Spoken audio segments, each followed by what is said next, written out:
See, because here's the thing. I'm a man, just like every other man that's out here. I'm a citizen, just like everybody else that's out here. But I hurt. The color of my skin should not dictate if I'm alive or if I'm dead. But the fact that if I was an NFL player, baseball player, hockey player, my life would be okay. Y'all don't know who I am, so I'm going to tell you. My name is Brother Z. I'm a teacher and a shop store for teachable for 4 I'm for the people. I'm from a union that cares about the people. And all these brothers and sisters you saw walk up here with me care about the people.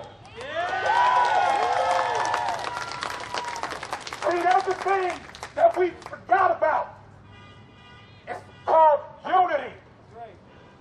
We've been segregated for too long. Why every couple years do we have to march to get a point across? Somebody answer that for me. Why every couple years do we have to march to get a point across? We are like stupid leaders like Donald Trump. Okay, my sister, you're right. But here's the thing. You see, y'all can't hear me in the back, so hold on.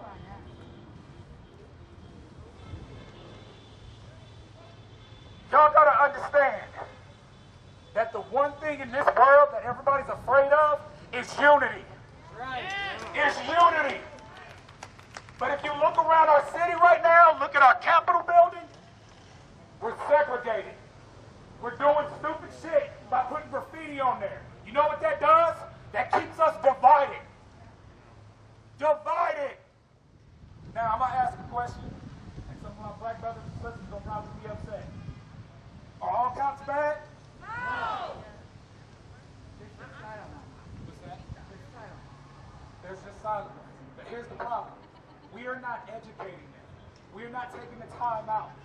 My black brothers and sisters, we're not going into the communities and turning around and asking these officers to help us. We're not sitting at the round table. But guess what? Today, it starts.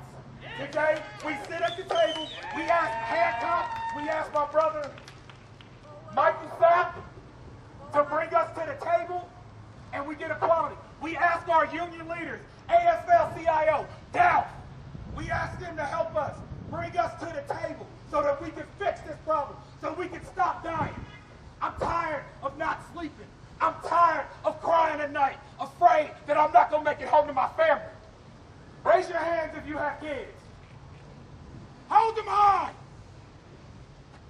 Do you want your kids to see this? Do you want your kids to see us segregated? No. Then educate them. My black brothers and sisters. My brother, what's your name? What is it? Jamal, I want to tell you something right now in front of all these people. I love you. My sister, I love you. My brother, I love you. My sister, I love you. That's all it takes. That's all it takes. It's for us to come together and show them that we are one. This city has some of the most historical people to come out of it. Philip Bailey, Earth, Wind, and Fire. The Bruce Randolph Institute, all in 5 points. But you see what happens when we start tearing up our city? Gentrification happens. We have to fix it. We have to talk to our brothers. We have to talk to our neighbors. It stops. 400 years of slavery. 400 years, right? 1968, 4 men died in Memphis, Tennessee. Anybody know about that other than my union brothers and sisters? Anybody know about the sanitation march? Where those brothers got put in the back of the garbage containers and crushed for being black, doing their job. Black men, we have to stop making racist jokes towards each other. No more light skin versus dark skin. We've been doing that for years. It stops. My sisters, you guys are queens, regardless if you're black, white, Puerto Rican, whatever. We have to come together, and it has to happen now. If it don't, we're going to lose everything that we have.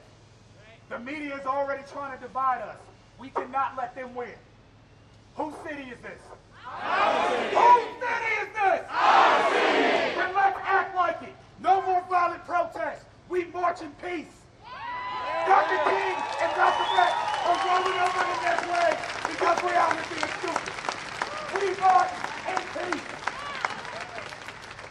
I thank y'all. Let's do this properly and let's protest. Wow. Good afternoon, everyone. I'm with the union. I'm with SEIU Local 105 and the Teamsters, and we had a whole bunch of folks that came out here today to support this movement and to stand in unity. And I think that we keep losing our way, and I just want to kind of bring us back to the reason why we're having this movement. And it's about George Floyd. And I want us to resonate on that because we keep having, everyone's talking about different things, and I want us to be able to understand that we are talking about an injustice that happened. We are talking about a man who lost his life that followed many other injustices of Black African Americans that have lost their lives. And we're in a place now to where we want to stop the injustice. We want to stop the cops just being trigger happy, and we want to get to a place to where we can walk together arm in arm like Martin Luther King fought for so many years.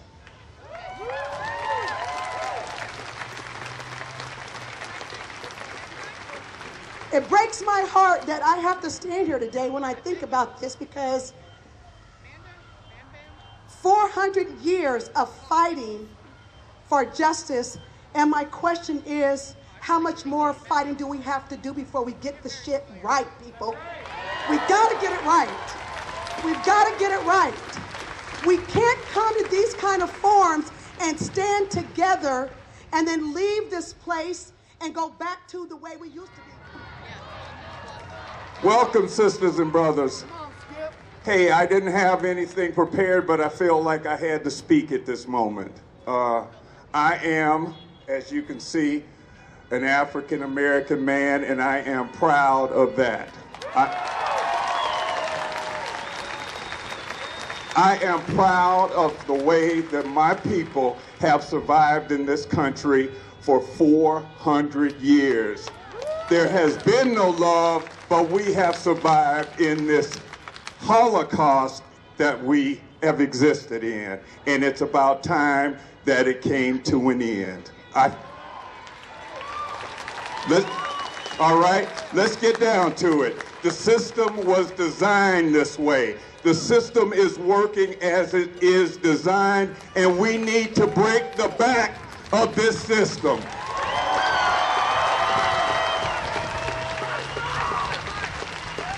My father came from Tennessee. He ran from a mob.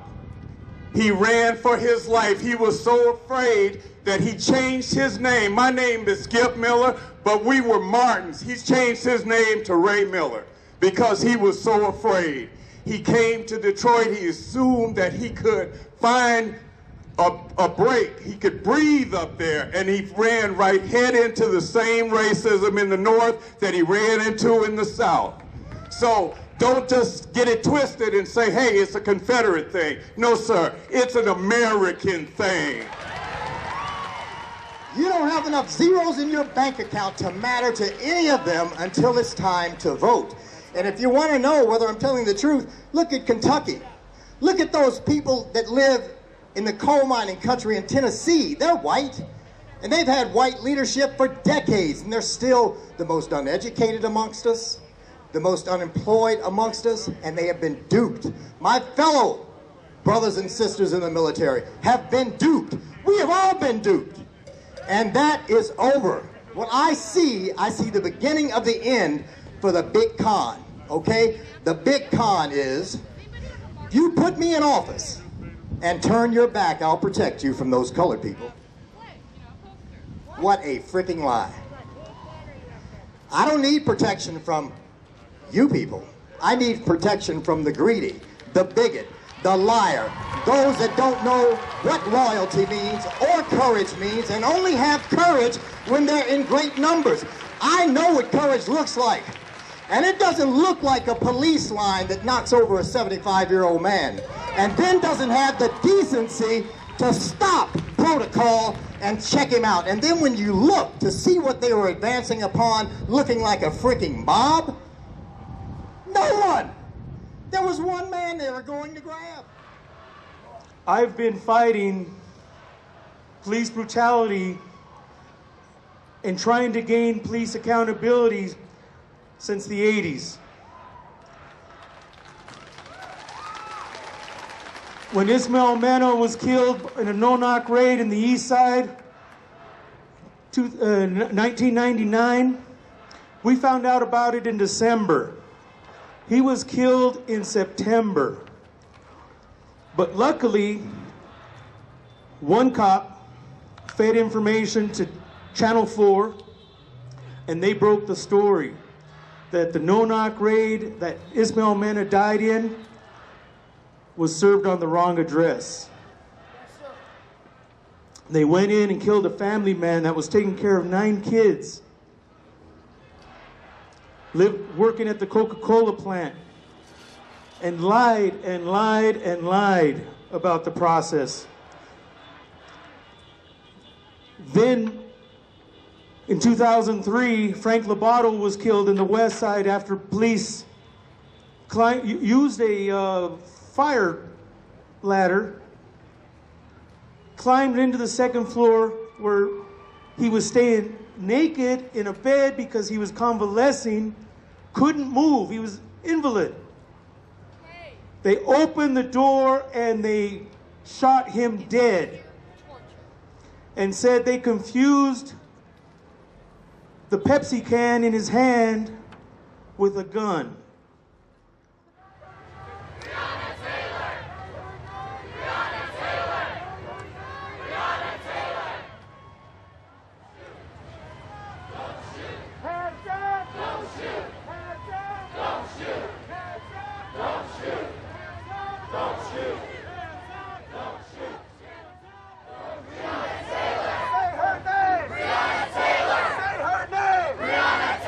Say her name!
Welcome to Denver.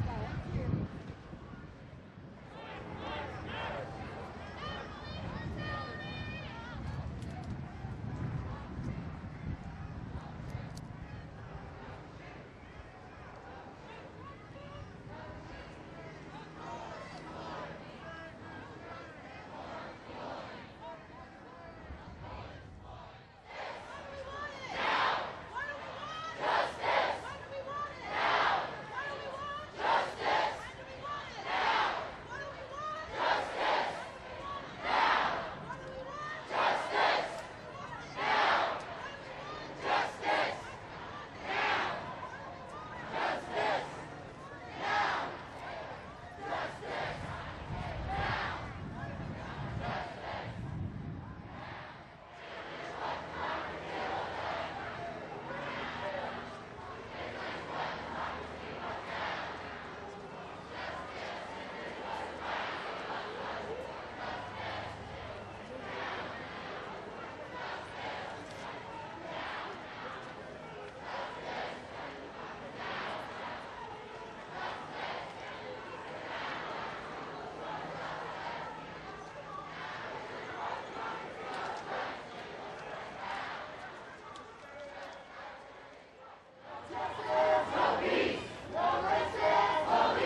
amazed at some of you all right now at how many people are showing up and how many people want to see change in this future that we have right now, because right now we are at war.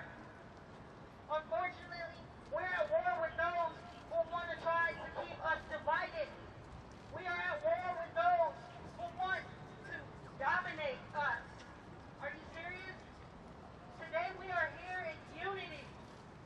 We are here to celebrate the lives of those who have been lost tragically to some police brutality and racism in this country.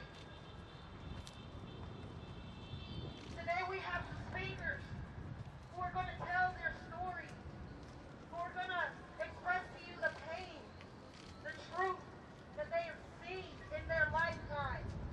And I ask you, no judgment to any of them. We are in this together. No matter how you protest, no matter how you feel you need to show and put your voice out there, we have to be unified in this. So I ask you to please respect each other, to respect all of those that come up today and share their story. And yes, I will share my story too. But right now, we have others that need to share their story. Now, before we even begin, everyone take a knee, please.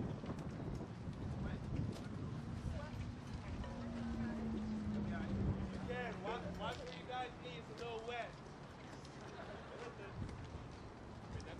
That's the first world problem. Wet.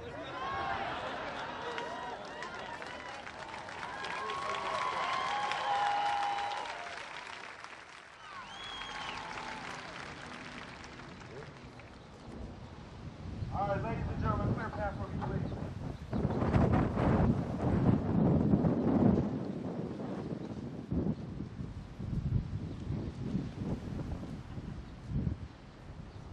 I want to get visualized for this. All right, so this is one of the symbolic things that we're going to do. We're going to ask everybody, we're going to take 9 minutes, and we're going to be silent for 9 minutes in reference to the amount of time that George Floyd was on the ground. Now, what we're going to ask you to do is in whatever way feels comfortable. If you want to lay down to represent what it feels like for him to lay down, feel free. If you would like to take a knee, representing all of your players, George Floyd. If you would like to lay down, start laying down so people know what you're going to do. Now, as we get finished with the 9 minutes, you'll know it's over. Because we'll start to stand up. We'll put a fist in the air. And then we'll say, he couldn't breathe. He couldn't breathe. So that we all have a chance to speak up. Because there were people who were speaking saying he couldn't breathe and nobody was listening. So maybe a crowd of this size, maybe they'll start to hear it. Get ready to start that 9 minutes. Get wherever you want to be right now. Timer starts now. Starts now.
Breathe. Breathe.